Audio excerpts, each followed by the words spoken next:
नमस्कार, आप सभी का बहुत बहुत स्वागत है रेल हब यूट्यूब चैनल पर। दोस्तों, इस वीडियो में हम चर्चा करेंगे पीलीभीत शाहगढ़ रेल प्रखंड की, जो अभी हाल ही में जिसका सीआरएस निरीक्षण हुआ है 30-31 मार्च को।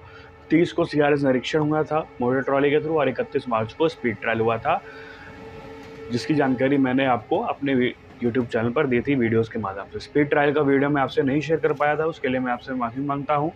दोस्तों, अब सीआरएस निरीक्षण हो चुका है, अब आगे क्या? ये सवाल इस वीडियो का टाइटल होने चुका है। सीआरएस निरीक्षण हो चुका है, अब आगे क्या होगा? दोस्तों, सबसे पहले आप सभी को बहुत-बहुत बधाई कि लखनऊ से लेकर के सीतापुर, सीतापुर से लखीमपुर, मैलानी, पीलीभीत होते हुए बरेली, फिर आगे कासगंज तक अब ये पूरा route single electric line, broad gauge line, बड़ी लाइन में तब्दील हो चुका है। इसके लिए आप सभी का बहुत-बहुत धन्यवाद कि आपने भी हमारे चैनल पर सपोर्ट बनाए रखा। हम लोगों ने इस पूरे सेक्शन की कवरेज, पल-पल की अपडेट आपको दिखाते रहे। लखीमपुर में जब जीसी शुरू हुआ तब से लेकर के माला सीआरएस निरीक्षण तक हम आपको पल-पल की रिपोर्ट आपको दिखाते रहे। दोस्तों, आप सब भी, जितना हम लोग बधाई के पात्र हैं, हम यूट्यूबर्स, उतना आप भी बधाई के पात्र हैं। उतना ही रेलवे, उतना ही आरवीएनएल और उतना ही कार्यदायी संस्था केपीटीएल वगैरह, ये सब भी बधाई के पात्र हैं कि इन्होंने काफ़ी मेहनताना और अच्छे से काम किया। हाँ, डिले ज़रूर हुआ, डिले की बात अलग है। तो खैर, बात करते हैं मुद्दे की। अब सीआरएस निरीक्षण हो चुका है। अब देखना होगा कि पूर्वोत्तर रेलवे, इज्जत नगर मंडल, लखनऊ मंडल मिलके इस रूट पर कौन-कौन सी ट्रेनें हमें अब देता है, क्योंकि अभी तक तो ये बहानाबाज़ी चल रही थी ना कि लखीमपुर खुला, लखीमपुर के बाद ये बहानेबाज़ी में मैलानी जब खुलेगा तब मिलेगी, फिर मैलानी इलेक्ट्रिफिकेशन जब होगा तब मिलेगी, फिर पूरनपुर खुलेगा तब मिलेगी, फिर पूरनपुर के बाद इलेक्ट्रिफिकेशन भी हो गया, एक ट्रेन आपने दे दी वहाँ तक। उसके बाद हमारा अब पीलीभीत खुला है, पीलीभीत खुल चुका है, सीआरएस रिपोर्ट आ चुकी है और सीआरएस जो प्रणजीव सक्सेना हैं, उन्होंने इस रूट पर ट्रेन चलाने की जो हरी झंडी है वो दे दी है। अब देखना ये होगा कि कौन-कौन सी ट्रेन मिलेगी। दोस्तों, इस वीडियो के माध्यम से मैं कुछ सुझाव आपसे शेयर करूँगा और मैं उम्मीद करता हूँ कि आप इन सुझावों को आगे ज़्यादा से ज़्यादा शेयर करेंगे। वीडियो को लाइक ज़रूर कीजिएगा, चैनल को सब्सक्राइब ज़रूर कीजिएगा और इस वीडियो को ज़्यादा से ज़्यादा शेयर करके आगे तक पहुँचाएँगे, ताकि जो मेरे सुझाव हैं वो आपको कैसे लगते हैं कमेंट सेक्शन में ज़रूर लिख के बताइएगा और इन सुझावों पर रेलवे अमल कर सके। दोस्तों, सबसे पहले हम ये उम्मीद जता रहे हैं कि अप्रैल के पहले या दूसरे सप्ताह तक, पहला हफ्ता तो चल ही रहा है, पहला हफ्ता निकलने ही वाला है, दूसरे सप्ताह तक हम उम्मीद कर सकते हैं 10 मार्च के आसपास कि जो 2 ट्रेन्स हैं उनका विस्तार हमें पीलीभीत तक देखने को मिल सकता है। हालाँकि जब इसका नोटिफ़िकेशन आएगा तभी हम कुछ पक्का मानेंगे, क्योंकि पूर्वोत्तर रेलवे में ये आप मानते ही हैं कि जब नोटिफ़िकेशन आ जाए, जब वो चीज़ हो जाए, तब मानिए कि वो चीज़ हाँ हुई है। तो नोटिफ़िकेशन जैसे ही आएगा मैं आपसे ज़रूर शेयर करूँगा, लेकिन उम्मीद पूरी है, उम्मीद है, श्योर नहीं हूँ, लेकिन उम्मीद लग रही है कि हमें अप्रैल के दूसरे सप्ताह तक पीलीभीत तक रेल सफ़र देखने को मिल सकता है। रही बात, आपके मन में सवाल होगा बरेली तक ट्रेन कब चलेगी, क्योंकि मेन बरेली है आपके लिए, पीलीभीत तो है ही है, मेन बरेली है कि आपको बरेली जाना है, फिर बरेली से आपको बाकी ट्रेन पकड़ के आगे पंजाब, दिल्ली साइड जाना। तो बरेली की ट्रेन तो अभी तो फ़िलहाल मुझे कहीं दूर-दूर तक नहीं दिख रही है, लेकिन हाँ, पीलीभीत तक विस्तार हो जाएगा। एक बार आप पीलीभीत पहुँच जाएँगे, तो फिर पीलीभीत से कई ट्रेनें बरेली जाती हैं, तो वो आपको लिंक कनेक्टिविटी मिल सकती है। खैर, 2 ट्रेनें, एक जो ट्रेन शाहगढ़ तक जा रही है 05086 और जो वापसी आती है 05493 सॉरी, ये 2 ट्रेन्स आपकी, ये एक जोड़ी कहेंगे, ये एक जोड़ी ट्रेन आपकी पीलीभीत तक चली जाएगी और may be Gorakhpur Mailani express का विस्तार हमें पीलीभीत तक देखने को मिल सकता है, क्योंकि काफ़ी ज़्यादा टाइम स्लैक है, मैलानी काफ़ी देर खड़ी रहती है। लेकिन बरेली सिटी तक नहीं होगी, क्योंकि इतना टाइम भी नहीं है। हाँ, पीलीभीत तक हो सकती है, तो पीलीभीत तक उसका विस्तार हमें देखने को मिल सकता है। गोरखपुर मैलानी एक्सप्रेस और 05086 05493, ये 2 गाड़ियाँ हमें पीलीभीत तक अभी देखने को मिल सकती हैं। बाकी क्या होगा ये तो आने वाला वक्त बताएगा। और रही बात नई रेलगाड़ियों की, तो कुछ सुझाव मैं अपने पेश करूँगा। ये मेरे सुझाव हैं, आपको कैसे लगते हैं कमेंट सेक्शन में ज़रूर लिख के बताइएगा। कि मैंने पूर्व के वीडियो में भी ये मांग उठाई थी, मैंने एक अलग डेडिकेटेड वीडियो इस पर बनाया था कि अभी हाल ही में 22 जनवरी को एक ऐतिहासिक दिन रहा है, एक भव्य राम मंदिर का उद्घाटन 22 जनवरी को अयोध्या में हुआ है, जिससे आप सभी परिचित हैं। तो उसके दर्शन के लिए एक ट्रेन चलानी चाहिए। ये मैंने पूर्व के वीडियो में भी एक डेडिकेटेड वीडियो बनाया था। आज फिर इस वीडियो में मैं ये मांग उठा रहा हूँ कि अयोध्या के लिए, अयोध्या दर्शन के लिए पीलीभीत से आप लखीमपुर होते हुए आप गोंडा के रास्ते, सीतापुर बुड़वल के रास्ते आप इसको निकाल सकते हैं। एक ट्रेन चलानी चाहिए, क्योंकि यहाँ पर भी, इस रूट पे भी, इस रेल प्रखंड पे भी जो लोग रहते हैं वो भी दर्शन करना चाहते हैं।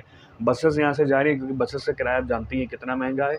ट्रेन चल पड़ेगी तो ज़ाहिर तौर पे लोगों को काफ़ी फ़ायदा होगा और दर्शन करने में आसानी होगी।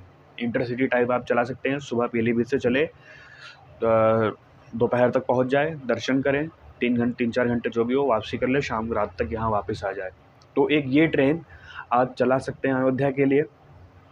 दूसरी ट्रेन जैसे काठगोदाम एक्सप्रेस है, जो लखनऊ जंक्शन चल के सीधा बरेली रुकती है जाके, उसको इधर से डाइवर्ट आप कर सकते हैं। लखनऊ चंडीगढ़ जो NER की ही गाड़ी है, पूर्वोत्तर रेलवे की, जो वाया चंदौसी होके जाती है, 15-0-11-12 शायद नंबर है उसका, उसको भी आप इधर से डाइवर्ट कर सकते हैं, क्योंकि वो वैसे भी काफ़ी ज़्यादा घूम के जाती है, तो एक राउंड और लग जाएगा, तो उसमें कोई हर्ज नहीं है। एक पंजाब की भी कनेक्टिविटी हमें, चंडीगढ़ की भी कनेक्टिविटी हमें देखने को मिल जाएगी। और फिर अम्बाला अगर हम पहुंच जाएंगे उस ट्रेन से, तो फिर आगे भी हम उस ट्रेन से सफ़र कर सकते हैं। बाकी दोस्तों, जो सिख समुदाय है, हमारी भी सिख समुदाय की भी एक डिमांड काफ़ी पहले से उठ रही है।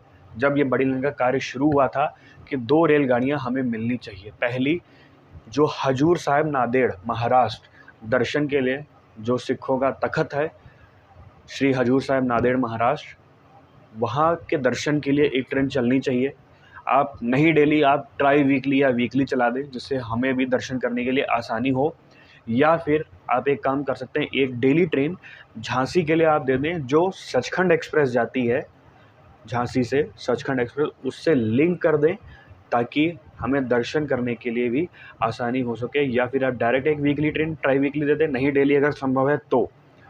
और अगर ये भी नहीं संभव है तो आप एक झांसी के लिए ट्रेन दे दीजिए डेली, जो डायरेक्ट उससे लिंक हो और हम फिर आगे दर्शन के लिए जा सके। दूसरी ट्रेन, एक अमृतसर के लिए ट्रेन ज़रूर मिलनी चाहिए, क्योंकि अमृतसर भी एक पवित्र स्थल है, गुरुओं की नगरी है।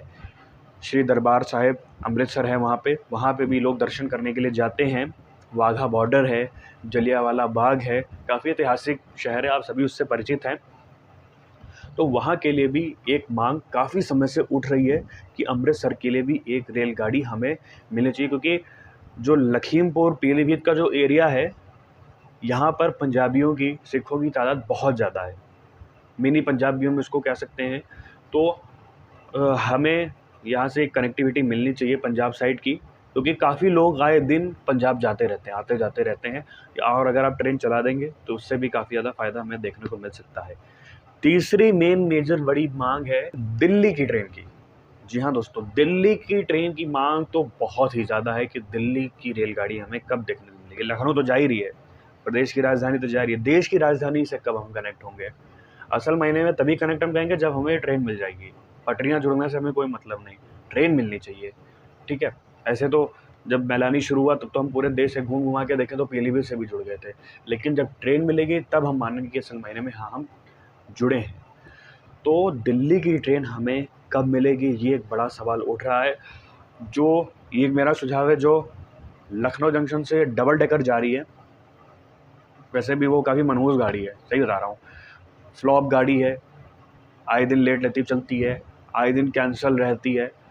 तो आप लोग उसको जिस रूट से चला रहे हैं, उसके बजाय आप इधर लखनऊ जंक्शन से सीतापुर से शाहजहाँपुर नहीं, सीतापुर से लखीमपुर होते हुए अगर आप उसको डबल डेकर को निकालें, तब हमें उस डबल डेकर, हमें ही नहीं, उस डबल डेकर ट्रेन को फ़ायदा देखने को मिलेगा और यात्री मिलेंगे उसको।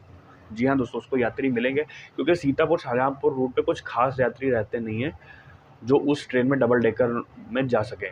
लेकिन इस रूट से आपको लखीमपुर से भी यात्री मिलेंगे, गोला से भी यात्री मिलेंगे, मैलानी से भी देखने को मिल सकता है, पीलीभीत से तो मिलेंगे, क्योंकि एक फास्टेस्ट कनेक्टिविटी हम कह सकते हैं हमें देखने को मिल जाएगी। वैसे तो डबल डेकर इतनी तेज नहीं है, और जो हमें 7-8 घंटे में दिल्ली पहुंचा दे, सुबह चल के दोपहर और शाम तक पहुंचा दे, आनंद विहार का हमारा कनेक्ट हो जाएगा। डबल डेकर का मेरा ये सुझाव है, उसको वाया सीतापुर लखीमपुर होते हुए आप निकालें, फिर चंदौसी से फिर आप आगे मुरादाबाद होते हुए अमरोहा होते हुए फिर वो आगे हापुड़ होते हुए चली जाए। तो ये कुछ सुझाव आज की इस वीडियो में मैंने आपको दिए हैं। आपको कैसे लगे कमेंट सेक्शन में ज़रूर लिख के बताइएगा।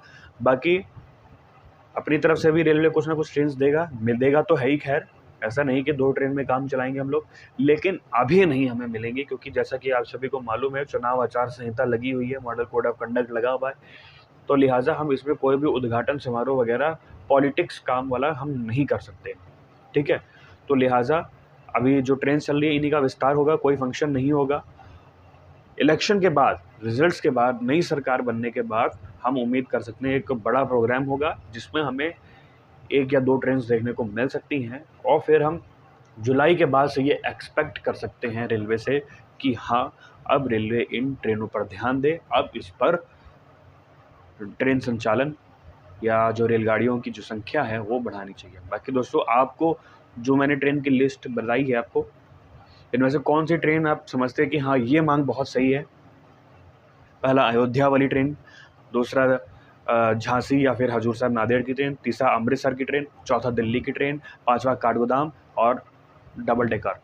आपको कैसी लगी? ये मेरा सुझाव कैसा लगा? कमेंट सेक्शन में ज़रूर लिख के बताइएगा। मिलते हैं बहुत जल्द आपसे अगली वीडियो में। Keep supporting, keep watching. Thanks for watching.